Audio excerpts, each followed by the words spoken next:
श्री राधा कृष्णाय नमो नमः। सर्वप्रथम मैं भगवान श्री राधा कृष्ण के श्री चरण कमलों की वंदना करता हूँ।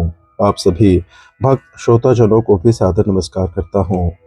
भगवान श्री कृष्ण की इच्छा और राधा रानी की कृपा से आज से मैं आप सभी के साथ श्री बिल्लम मंगल जी द्वारा रचित ग्रंथ श्री कृष्ण कर्णामृत के पदों को अलग अलग भागों में साझा करने वाला हूँ।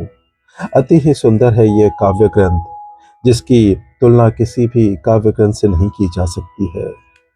महाकवि भक्त शिरोमणि श्री बिल्लम मंगल जी के बारे में अगर कहा जाए तो वे एक महाकवि थे। भगवान श्री कृष्ण के परम भक्त थे, जिनका जन्म दक्षिण भारत में कृष्ण वैन्या नदी के पश्चिमी तट के पास 12वीं शताब्दी में हुआ था। उनके पिता का नाम दामोदर एवं माता का नाम निवे था।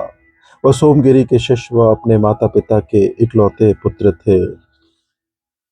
अगर देखा जाए तो ग्रंथ श्री कृष्ण कर्णामृत के बारे में महान संतों भक्तों के अलग अलग टिप्पणियां हैं। जैसे चैतन्य महाप्रभु जी कहते हैं, श्री कृष्ण कर्णामृत वह अमृत है जो श्री कृष्ण के कानों के अनुपम रस आस्वादन कराने वाला है।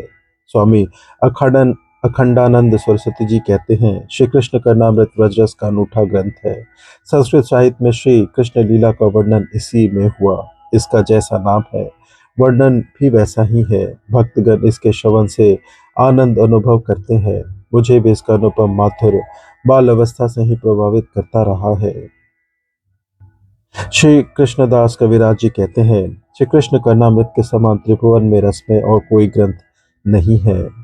डॉक्टर विद्या निवास मिश्र जी कहते हैं, श्रीमन महाप्रभु एक अनिर्वचनीय रसमय ग्रंथ रत्न है।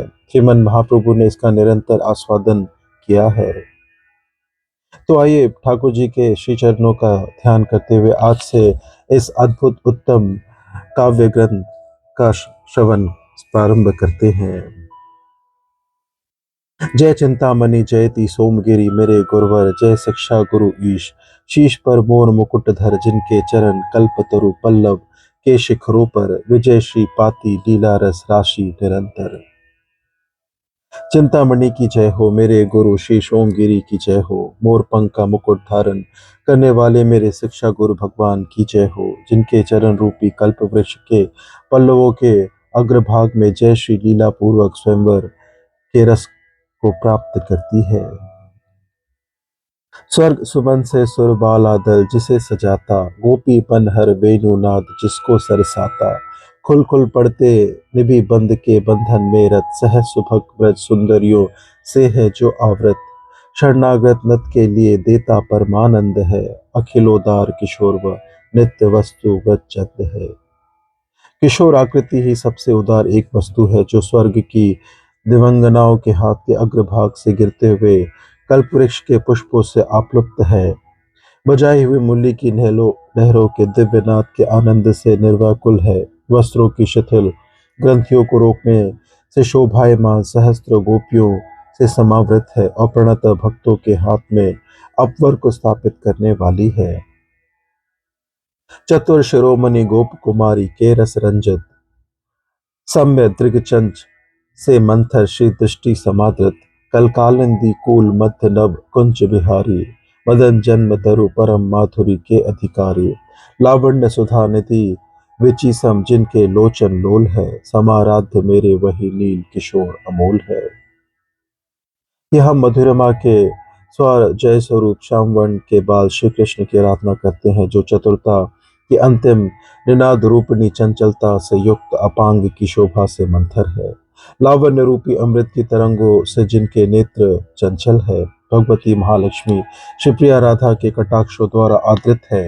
यमुना के सैकत पुलिन के प्रांगण के प्रेमी है और कामदेव के अवतारों के अंकुर है। मोर मुकुट से विलसित चल अलकावली सिर पर, नवयौवन उन्मेष मधुरमा मान आस्यवर। सुधा वर्षिणी वेणु समावृत युवती जनों से, मानो पूजित हो उनके उरोज सुमनों से। त्रिभुवन में एकांत विराम व अद्भुत ज्योति हमारे चित्त में प्रकाशित हो। यह ज्योति मयूर पंख के मुकुट से शोभित कुंतलों के भार से परिमंडित है। इस ज्योति का मुख माधुरी में डूबा हुआ है। यह विशेष रूप से खिलते हुए अभिनव यौवन से संयुक्त है। अतिशय मधुर मुरली के प्रकृष्ट नादामृत वाली है और मांसल कुंच कलिकाओं वाली गोप किशोरियों द्वारा चारों तरफ से आधारित है। मुग्ध मुखाम्बुज मधुर हास पीयूष बहाता, मोर पिक्ष कुंतल कुल से मिलकर इठलाता, श्याम सिखाचर अलौकित हो मेरे मन में, लगा रहा जो विषय विश्वश के भोजन में।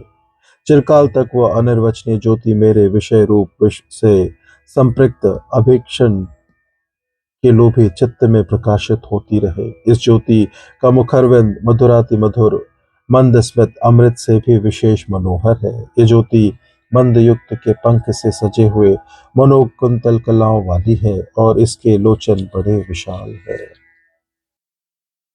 उभय कपोल फलक दर्पण सा जिसका लगाता, प्रतिपल जिससे मुरली रव मकरंद बरसाता, नयन कमल जिसमें मदमाते रहते, मुकुलित व मुख पंकज मेरे मन में रहे प्रकाशित। विभु श्री कृष्ण का मुख कमल मेरे मन में विशेष रूप से प्रकाशित हो। मुख कमल में कली के समान आचरण करने वाले दो नयन कमल है, जो मुरली ध्वनि मकरंद से भरे हुए हैं, और इसमें दर्पण के समान आचरण करने वाले कोमल कपोल है। जिसकी मूर्ति है कमनीय किशोर मनोहर, जिसके मुख मयंक पर नर्तित वंशी का स्वर, उस मुरारी की मुग्ध माधुरी का कणिका भर, आहा बहेगा कब मेरी वाणी से झरझर। मुरारी श्री कृष्ण की मधुरमा की कोई सी भी कणिका मेरी वाणी में विशेष रूप से अंगड़ाई ले। जिस मुरारी श्री कृष्ण की मूर्ति कमनीय किशोर तथा मनोहर है, और मधुर मुरली की ध्वनि द्वारा जिस मूर्ति का मुख चंद्र आधृत है, जो मदमत्त शिखी पिच्छों से है आभूषित, मनमत मंथर मुग्ध मुखाम्बुज अतिशय रूषित, जो व्रजवधु नयन के अंजन से है रंजित। जय मेरी वाणी के जीवन तू जग वंदित। मेरी वाणी के प्राण स्वरूप श्री कृष्ण की जय हो। मदमाते मयूर का पंख है जिनका विशिष्ट आभूषण है, कामदेव को मंथर करने वाला जिनका मनोहर मुखारविंद है, और जो व्रजंगनाओं के नेत्रों के कज्जल से अनुरंजित है। नवकृष्ण सम अरुण पाणी पंकज में वेणु मुखर होती है, पाद पदम छवि विकसित पाटल पटल रक्तिमा धो देती है। आनंद पर मधुराधर की धुति रूप मंजरी से झलकारी, गोप कुमारी कुमकुम से चर्चित प्रभु में शरण तुम्हारी।